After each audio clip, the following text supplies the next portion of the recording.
My message to you today is to control what you could control while you could control it. Control what you can control while you can control it.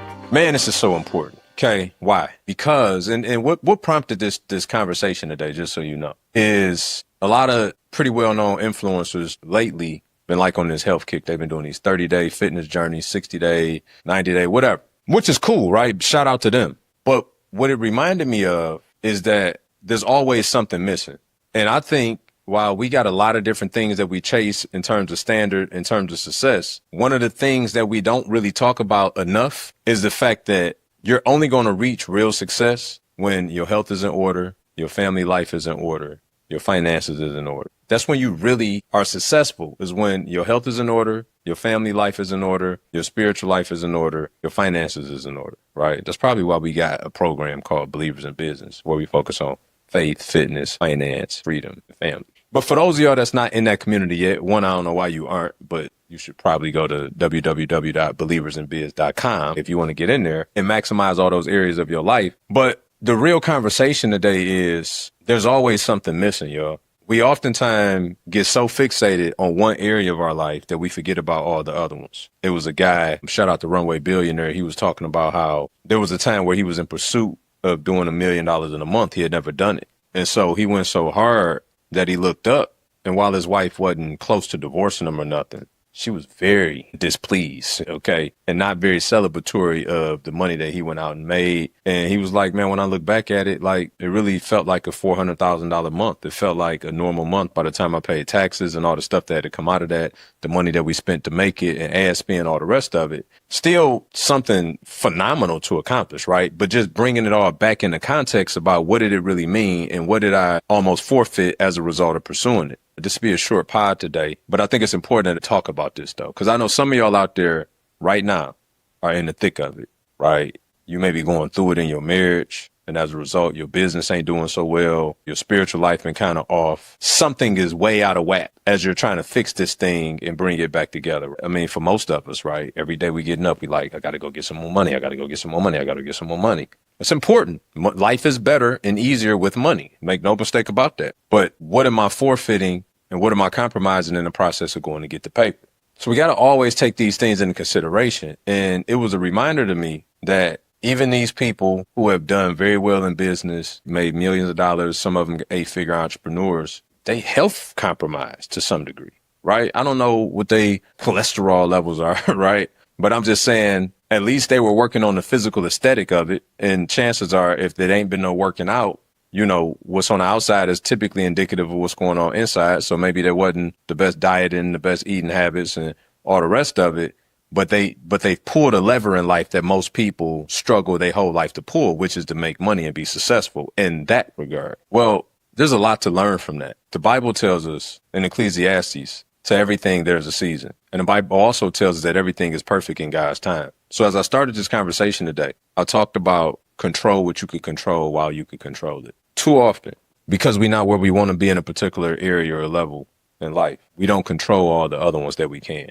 See, because we're not where we want to be financially, then we just let everything go. We let our health go. We eat trash. We're not doing well spiritually, emotionally, all the rest of it. So because I'm not where I want to be financially, I just live like a bum. Right, I let everything else fall to the wayside. Then you hear about women who oftentimes like, he ain't home enough. I don't feel loved enough. Fellas, by the way, we got a responsibility. We sign up for that situation, then it's our responsibility to take care of. But ladies, if he laying up under you all day and rubbing your feet and telling you how pretty you are, and he missing out on that paper, them compliments and them foot massages gonna get old. Let's be honest. So there's always a give and take. There's always a self-realization, but we always should be maximizing everything we can while we're waiting on the thing we want. We should be maximizing everything we can while we're waiting on the thing that we want. So yes, the business ain't popped off yet. Yes, you should be pouring into your spouse like nobody's business. Yes, you should be working on building yourself up spiritually, emotionally. Yes, you should be working on your physical outlook. You should be doing all them things. Why? Because you got to control what you can control while you can control it. We cannot afford to endure today for the sake of tomorrow. We cannot afford to abort today for the sake of tomorrow. Why? Because we live life day by day. God was very explicit in showing us that because he only dropped the manna from the sky to feed the children of Israel daily. Give us today our daily bread. This is why he warns us not to look too far ahead. This is why he tells us don't worry about tomorrow, for tomorrow has enough problems of its own. This is why even for the children of Israel, who always thought they were smarter than God, decided that they were going to try to store up manna, and it was spoiled after 24 hours. Why? Because he only intended to supply them for that day so that they would have a dependency on him every day, as we all should, regardless of where we at. And I just wanted to, again, highlight this because, yes, those guys got all the money, seemingly, but now they struggling to get in shape. Everybody always has something missing because, again, the real test in life is, can you thrive in all those areas? Can you thrive in your health and wellness? Can you thrive in your finances? Can you thrive in your family life all at the same time? And the answer is yes. Now, you need some tools and resources to do so. That's why we have Believers in Business community, where we help business owners thrive in every single one of those areas, in their faith, their fitness, their finance, their family, and their freedom. Because until you holistically thrive in all those areas, then you will never feel truly successful. I'd have made miserable millions where I had a ton of money when my marriage was off. I don't care how much money you got. When you start coming home and things ain't right, it's just very hard to enjoy it. I'm being honest with you. The money become really immaterial when your peace is disrupted on a day in and day out basis. It's kind of hard to enjoy your money when you back and forth at the doctor because you got diabetes and it ain't enough money that you can pay to get rid of it. It's kind of hard to focus on your business and your money when you and your child's relationship is in tatters. It's kind of hard to focus on your business and being successful when your spiritual life is anemic and you don't even really know where God is in this whole equation. But yeah, you call yourself want to be successful, right? So you get some framework and there's some tools, and we got them in B&B. If you ain't signed up, you should click the link in the description to do so. Beyond that, everything we have is everything we need, because to everything, there's a season. And so the enemy job is to get us to focus on lack, as he did with Adam and Eve in the garden. Our job is to focus on what we have so that we can be gracious and have gratitude for what we have today. And for whatever it is that you have today, you need to control it while you could control it. Because we got to control what we can control while we can't control it. We control the inputs, God control the outcome. Don't start tripping over all your blessings by looking at somebody else's. What is an area, or what are areas of your life that while you're waiting on the one thing to pop off, you could be focused on the other things? Because there's going to come a point in time that when that one thing finally pop off, I promise you, ask me how I know, you're going to get too busy for the things that you say are most important. So you need to start building equity in those areas of your life now, so that as you slip a little bit, it's not too bad. As an example, I spend close to an hour a day in time with the Lord. Especially now, I'm doing this 1-year Bible reading plan, which is a lot for me because I'm a slow reader, and the only book that I read manuscript is the Bible. The daily reading is like 3-4 chapters. That take your boy about 30 to 45 minutes every day, because I got to go back and reread. I ain't reading for speed. I'm trying to make sure I'm understanding as I'm reading through it.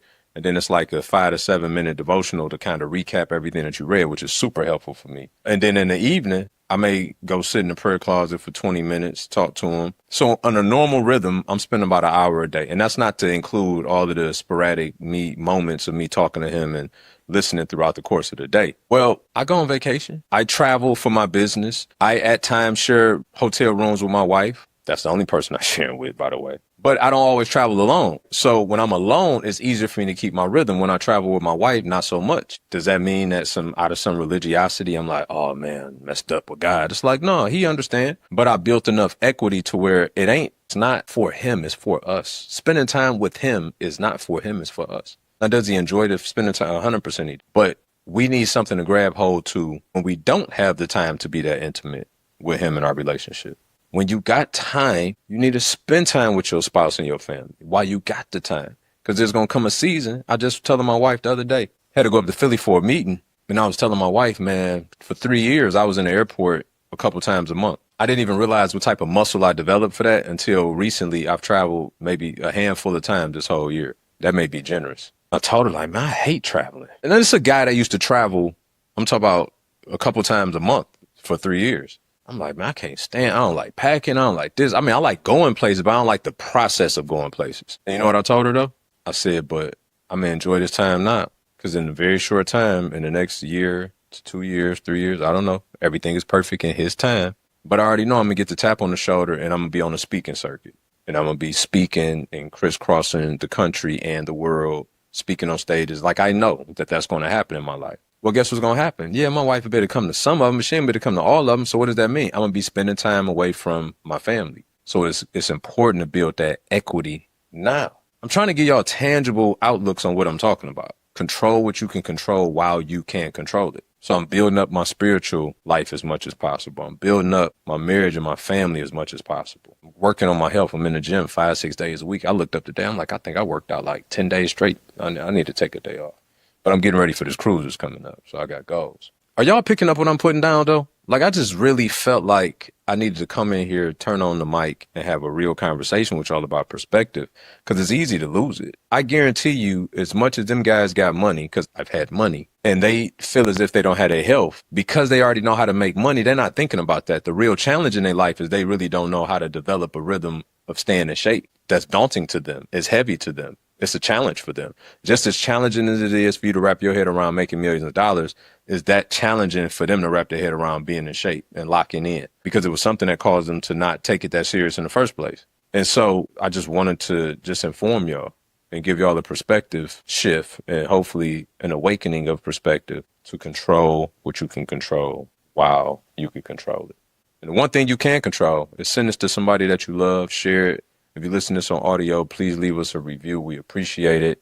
I just appreciate everybody that's been rocking with this Believers in Business community, Believers in Business podcast. I can't wait to continue to meet more of y'all. I can't wait to see what really comes out of this platform. Breakthroughs, the relationships, all the things. Until next time, man. Control what you can control while you can control it. God bless y'all.